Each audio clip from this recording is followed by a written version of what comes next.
नमस्कार भाई ओ बहना में संतोष मेरा यूट्यूब चैनल को स्वागत। लाइक शेयर एंड सब्सक्राइब करें। तिथियां। हिंदू काल गणना के अनुसार मास में 30 तिथियां होती हैं जो 2 पक्षों में बंटी होती हैं। चंद्रमास एक अमावस्या के अंत से शुरू होकर दूसरे अमावस्या के अंत तक रहता है। अमावस्या के दिन सूर्य और चंद्र का भौगांश बराबर होता है। इन दोनों ग्रहों के भौगांश में अंतर का बढ़ना ही तिथि को जन्म देता है। तिथि की गणना निम्न प्रकार से की जाती है। तिथि चंद्र का भौगांश, सूर्य का भौगांश, शुक्ल पक्ष में 1 से 14 और पूर्णिमा, कृष्ण पक्ष में 1 से 14 और अमावस्या। वैदिक लोग वेदांग ज्योतिष के आधार पर तिथि को अखंड मानते हैं। क्षीण चंद्रकला जब बढ़ने लगता है तब अहोरात्रात्मक तिथि मानते हैं। जिस दिन चंद्रकला क्षीण होता उस दिन अमावस्या माना जाता है। उसके दूसरे दिन शुक्ल प्रतिपदा होती है।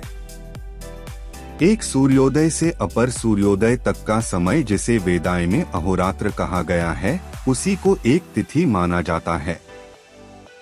प्रतिपदा तिथि को इसी क्रम से 2, 3, 4, 5, 6, 7, 8, 9, 10, 11, 12, 13, 14 और 15 से पूर्णिमा जाना जाता है।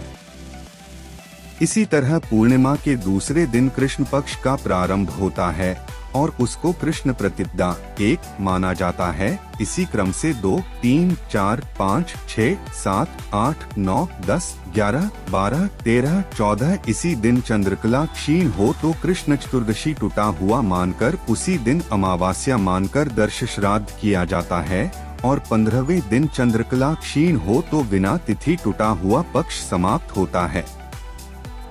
नेपाल में वेदांग ज्योतिष के आधार पर वैदिक तिथिपत्रम, वैदिक पंचांग व्यवहार में लाया गया है।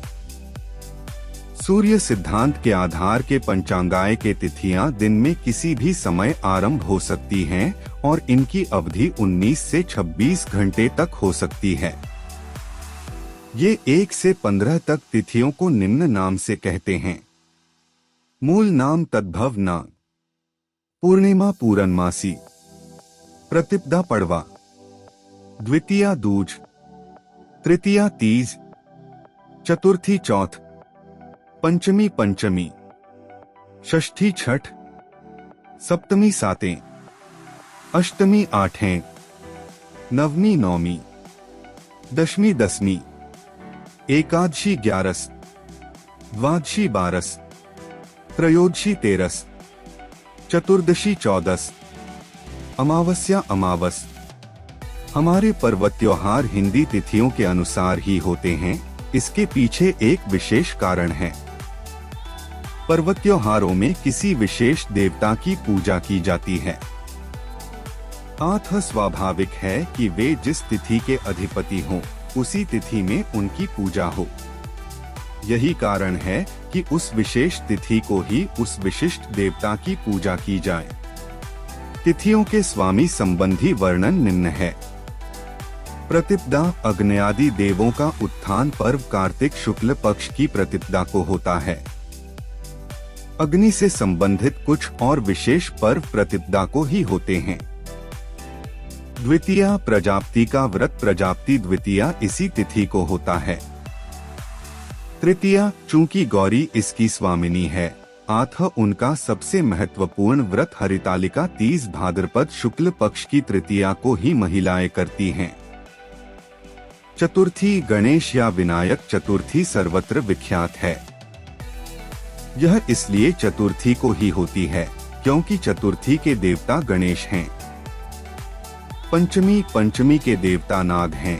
अतः श्रावण में कृष्ण पक्ष और शुक्ल पक्ष की दोनों चतुर्थी को नागों तथा मनसा नागों की माता की पूजा होती है। षष्ठी स्वामी कार्तिक की पूजा षष्ठी को होती है।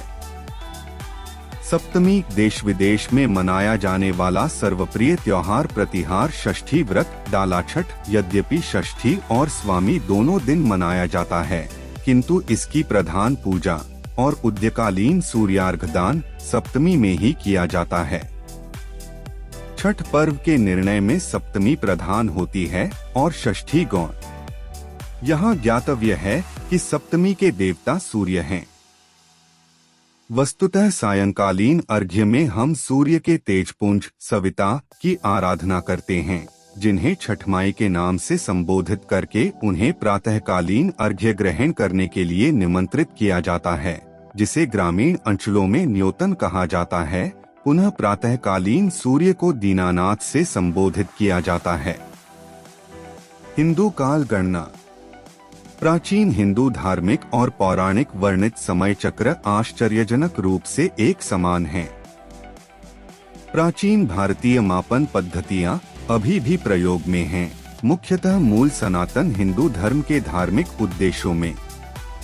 इसके साथ साथ ही हिंदू वैदिक ग्रंथों में लंबाई क्षेत्रभार मापन की भी इकाइयां परिमाण सहित उल्लेखित हैं। यह सभी योग में भी प्रयोग में हैं। हिंदू समय चक्र सूर्य सिद्धांत के पहले अध्याय के श्लोक 11-23 में आते हैं। श्लोक वह जो कि श्वास प्राण से आरंभ होता है यथार्थ कहलाता है, और वह जो त्रुटि से आरंभ होता है अवास्तविक कहलाता है। 6 श्वास से एक विनाड़ी बनती है। 60 श्वासों से एक नाड़ी बनती है और 60 नाड़ियों से एक दिवस दिन और रात्रि बनते हैं। 30 दिवसों से एक मास महीना बनता है। एक नागरिक सावन मास सूर्योदयों की संख्याओं के बराबर होता है। एक चंद्रमास उतनी चंद्र तिथियों से बनता है। एक सौर मास सूर्य के राशि में प्रवेश से निश्चित होता है। 12 मास एक वर्ष बनाते हैं। एक वर्ष को देवताओं का एक दिवस कहते हैं।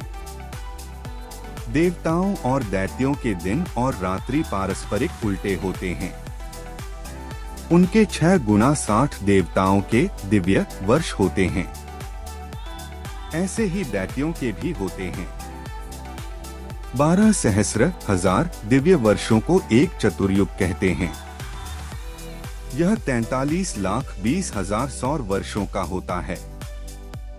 चतुर्युगी की उषा और संध्या काल होते हैं। त्रियुग या सतयुग और अन्य युगों का अंतर जैसे मापा जाता है वह इस प्रकार है, जो कि चरणों में होता है। एक चतुर्युगी का दशांश को क्रमशः 4, 3, 2 और 1 से गुणा करने पर त्रियुग और अन्य युगों की अवधि मिलती है। इन सभी का छठा भाग इनकी उषा और संध्या होता है। 71 चतुर्युगी एक मनवंतर या एक मनु की आयु होती हैं। इसके अंत पर संध्या होती है, जिसकी अवधि एक सतयुग के बराबर होती है, और यह प्रलय होती है। एक कल्प में 14 मनवंतर होते हैं। अपनी संध्याओं के साथ प्रत्येक कल्प के आरंभ में 15वीं संध्या उषा होती है। यह भी सतयुग के बराबर ही होती है। एक कल्प में 1000 चतुर्युगी होते हैं और फिर एक प्रलय होती है। यह ब्रह्मा का एक दिन होता है। इसके बाद इतनी ही लंबी रात्रि भी होती है। इस दिन और रात्रि के आकलन से उनकी आयु 100 वर्ष होती है। उनकी आधी आयु निकल चुकी है और शेष में से यह प्रथम कल्प है। इस कल्प में 6 मनु अपनी संध्याओं समेत निकल चुके। अब 7वें मनु वैवस्वत विवस्वान सूर्य के पुत्र की 27वीं चतुर्युगी बीत चुकी है। वर्तमान में 28वीं चतुर्युगी का द्वापर युग बीत चुका है तथा भगवान कृष्ण के अवतार समाप्ति से 5123वां वर्ष ईस्वी सन 2021 में चैत्र शुक्ल प्रतिपदा से प्रगतिशील है। कलियुग की कुल अवधि 4,32,000 वर्ष है। Thank you.